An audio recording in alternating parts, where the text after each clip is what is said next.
Hello YouTube, Sergeant Fidget reporting in, and today Dead by Daylight is officially going esports. Today they have announced on Tuesday, October, oh my god, what's today? 11th, Tuesday, October 11th, that there is a new Dead by Daylight Community Cups tournament starting with the first event on November 6th. Behavior always goes on about how Dead by Daylight is a party game, but I guess they are finally starting to dip their toes into the competitive scene of Dead by Daylight, which is pretty niche. If you think about it, it's usually only a select few of people who are actually involved in the comp DBD scene. There are various leagues that a lot of people like to participate in. I know a lot of people in them. I've met people through the old MMR before they widened the MMR. I used to get like, I know people always like to say, oh, I'm going up against comp teams, but I actually met a lot of comp people through the MMR system because I used to get matched them both as killer and survivor on a pretty much daily basis. I've participated in a few things like a year and a half, 2 years ago, and I've done some fun community stuff here and there, but I'm not involved in the comp scene at all. However, I do have enough experience to know when a tournament can feel balanced or unbalanced, which might sound silly because Dead by Daylight is inherently unbalanced. But since Dead by Daylight is officially entering the esports scene, I thought we would take a look at some of the decisions they have made for their Dead by Daylight tournament, and we can see here the in-game prizing. So there's an actual prize for winning this tournament is 324,000 Eerie shards will be awarded to the top 8 teams in each region's monthly tournament. So I'm assuming that's divided between the 5 people, as there has to be 5 people on the team. So you'll be winning some Eerie shards, which you can use to put towards other blood points, or they have recently mentioned that old cosmetics after about a 4-week span will go on sale for the non-licensed characters using Eerie shards, so they can use those to get some free cosmetics if they end up winning these tournaments. But let's take a look at the actual rules,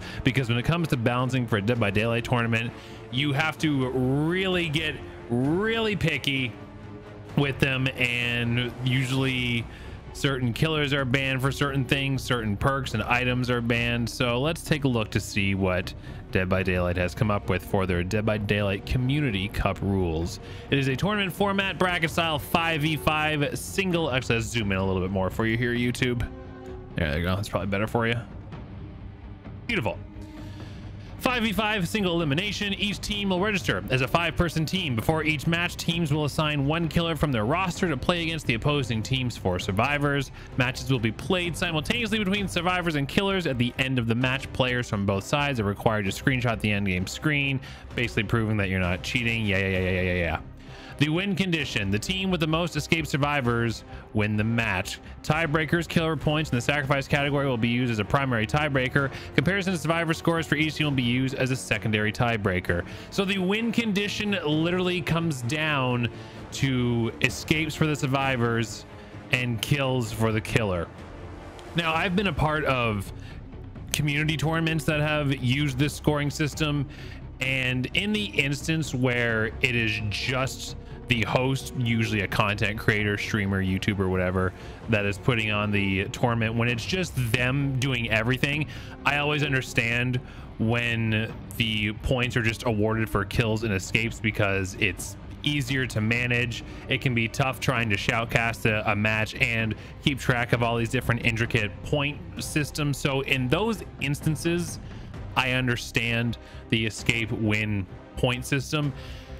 However, in a thing like this where they're going for an official kind of esports tournament, I'm assuming there's a team of people working on this.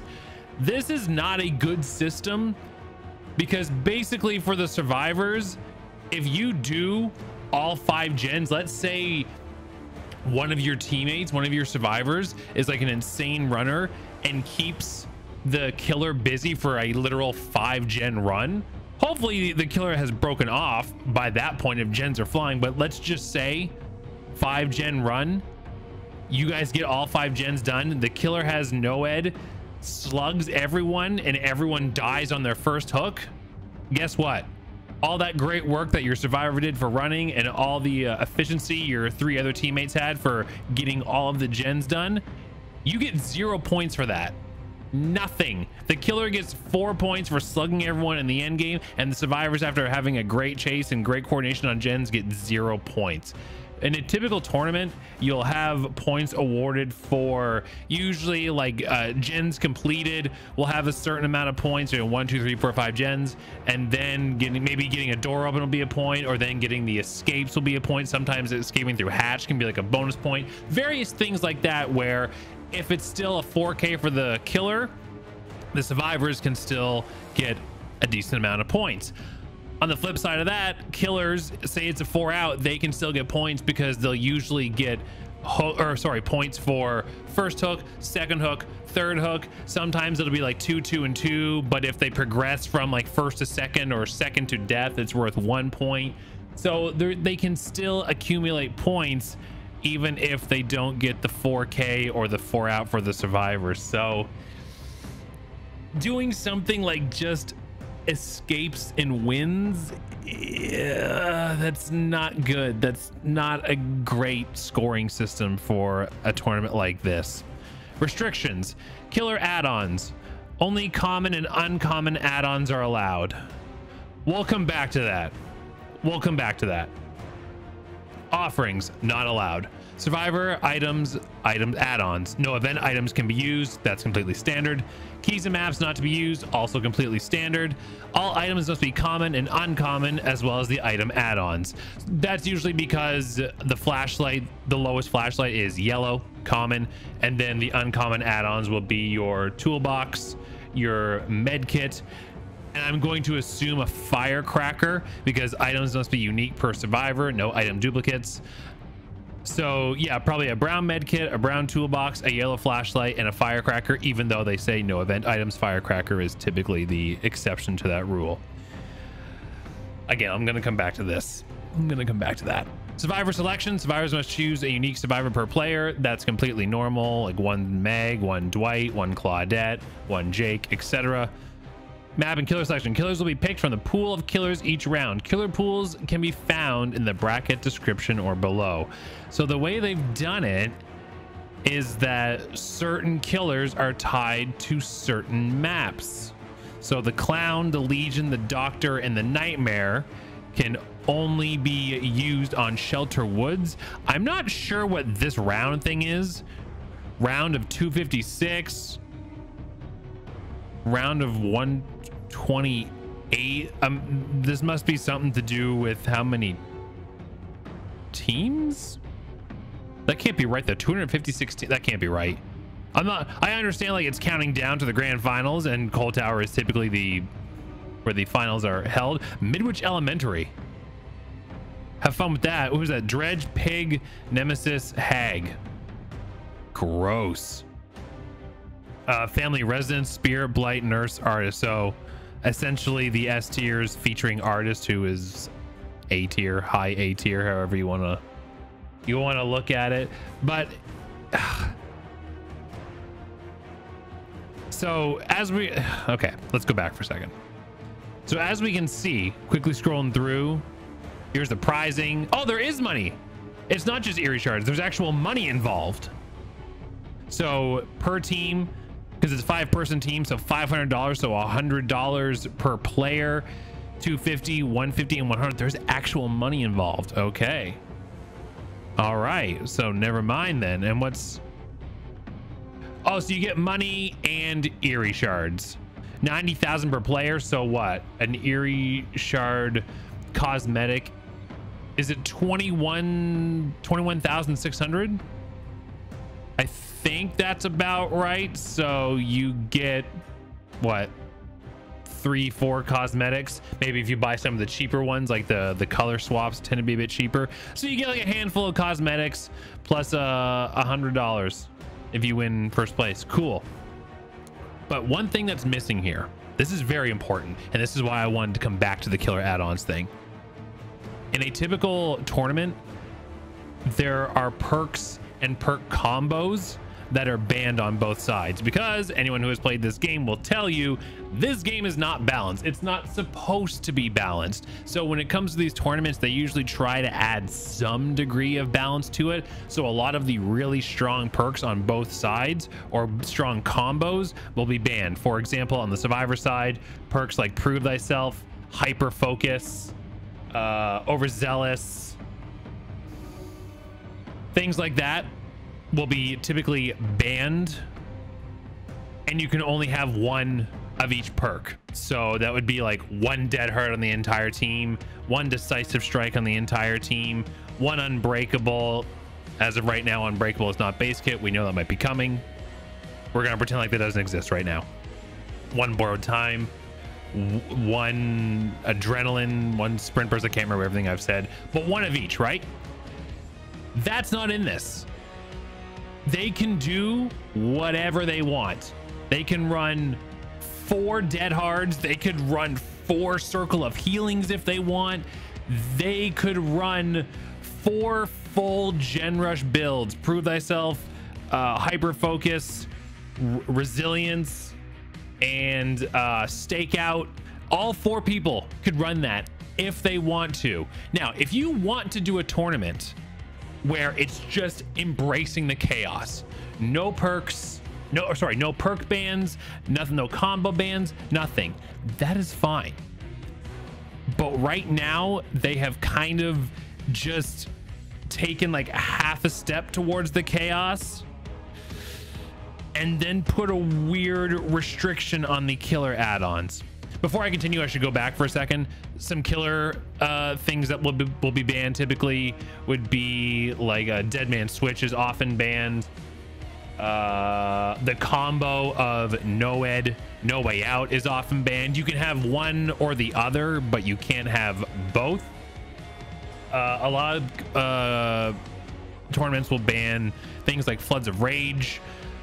Call of Brine and Eruption will be allowed, but not together. Call of Brine Overcharge will be allowed separately, but not together. Things like that. So the killer can bring things like Noed and No Way Out to counter, say, a hypothetical 4 Gen Rush build. But here's the problem where I was talking about them like going for the chaos, but not fully embracing it. Only common and uncommon add-ons, typically you'll see like a nurse or a spirit. Sometimes they're allowed the green, sometimes, but it's common that the spirit, nurse, sometimes even blight will only be allowed yellow add-ons and down because they are such strong killers and are very impressive, or very oppressive in their own right. But what they're doing is taking that huge S tier restriction and applying it to every single killer in the game. There are some killers who, someone like Demogorgon is the exception, where most people will just bring, you know, Barb's Glasses, which is a yellow add-on, and the Rat Liver, which is a brown add-on. So like killers like Demogorgon, the odd exception, are fine. But a lot of killers typically will be allowed their green add-ons, their purple add-ons. Some are even allowed their eerie add-ons. Michael Myers, for example, is typically allowed to have his permanent tier 3 add-on. He's not allowed the Judith Tombstone where he can Mori everyone. But because Myers is such a weak killer, he is typically allowed to have his eerie add-on to give himself permanent tier 3. Freddy is typically allowed to bring the eerie paintbrush because he is such a weak killer, but they are making it so these killers can only have yellow and brown down. Imagine the clown. Let's switch over to my game here for a second. Let's go to the clown here. Where's the clown? He's only allowed yellow add-ons and down. So the kerosene can, blindness for 30 seconds, increase invigoration by 1 second, decrease bottle throw cooldown by 50%, start with 1 extra bottle, reload time by 0.5 seconds. These aren't really great add-ons compared to his green and purple add-ons. I don't think Again, if you're gonna embrace the chaos, like go full chaos, but I don't think add-ons like Pinky Finger should be allowed. The Eerie Head Huntress, for example, should be allowed. Judas Tombstone on Myers shouldn't be allowed. By restricting these killers down to yellow add-ons only and not putting any restrictions on the perks that the survivors are allowed to bring, they are greatly exaggerating the imbalance in this game. These events are going to be sweaty. Some of you may have seen this tweet and are thinking you're going to get together with your friends and might be a fun thing to do. I guarantee you there will be actual comp teams participating in this, especially because money is involved. And let me tell you, those things that you don't like in public matches, like camping and tunneling, don't be surprised if your very first hook gets camped out of the game at 4 gens, whatever it is.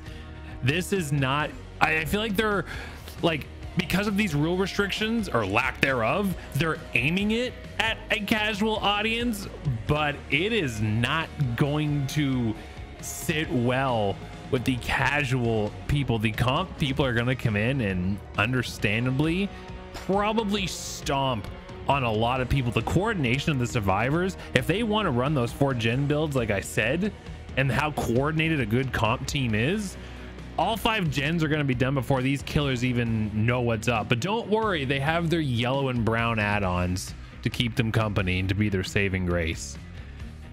Dead by Daylight officially going esports is not something I thought I would ever see. Maybe they'll look at these rules after the first couple events and adjust them, but I think right now people are going to struggle. The lack of restrictions in this is going to be tough for a lot of people, especially those dipping their toes in tournaments for the first time. Anyway, that's my Dead by Daylight esports rant. Let me know what you think in the comments down below. Are you going to participate? Do you think these rules are structured well enough? I just can't get over the common and uncommon add-ons across the board for killers. That's just so short-sighted in my opinion. Guys, thanks for watching, and I'll see you in the next video. Good luck in your esports.